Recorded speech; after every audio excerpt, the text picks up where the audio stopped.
Okay, so here's a question, or maybe more of an argument for you, Kent. Comes in from PaleoLogos, so he's coming at you with a rebuttal. We did a response to him a little while back. Me, you, as in Kent, and Matt. So he says an answer to your question: where does the top layer come from? And he says it comes from deposition after erosion. Tectonic uplifts raise rocks up. Then they are eroded and form layers at lower altitudes. Kent, if you'd like to respond to that, go ahead. Okay, PaleoLogos, focus, Daniel-san. If you take a layer of dirt and move it down and reposition it, it didn't change the age. If you shuffle a deck of cards, it doesn't change the age. This is not the youngest card in the deck now because it's on top. Moving dirt from one location to another does not change the age. The geologic column does not exist. It's fiction. Now, that's the Bible to the atheist, I understand. They talk about the Cenozoic and Mesozoic and Paleozoic and Jurassic, Triassic, Mississippian, Devonian, Silurian. It doesn't exist. It's all it's vaporware. Kent, are you confusing the age of the layer with the age of the sediment? He is completely confused. All of the layers are the same age. I've been flashing up on screen there are thousands of petrified trees standing up, running through these layers. How long does a dead tree stand up in your neighborhood before it falls down? 4 or 5 years.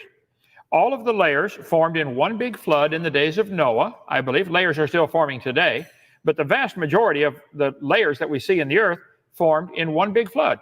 I usually have a screen, little 2 pieces of glass with different colored sand in between. I shake it up, but it broke. I don't know where it is now. I got a couple on our tour. When you can take the tour, I'll show you. Layers can form very quickly. It is not science to say the top layer is younger because it's on top. Google experiments in stratification.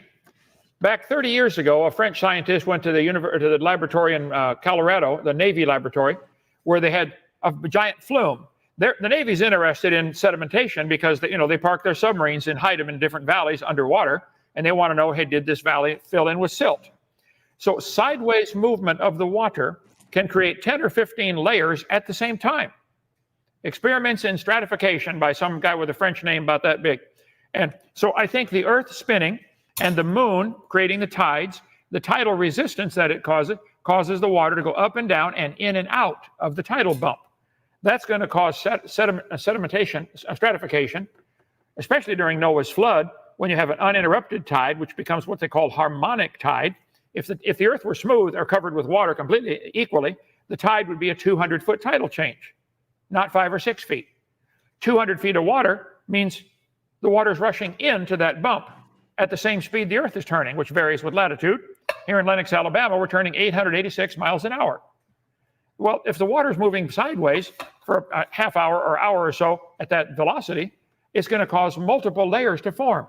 The trees we find standing up all over the world, petrified, running through these layers, is an indication your geologic column is baloney. I know that's your Bible, and you're hurt feelings because, I called your Bible a lie. Yes, there is no geologic column. Preach, Kent. They feelings, your feelings is hurt, chat. And Kent dignified you science nerds with an explanation.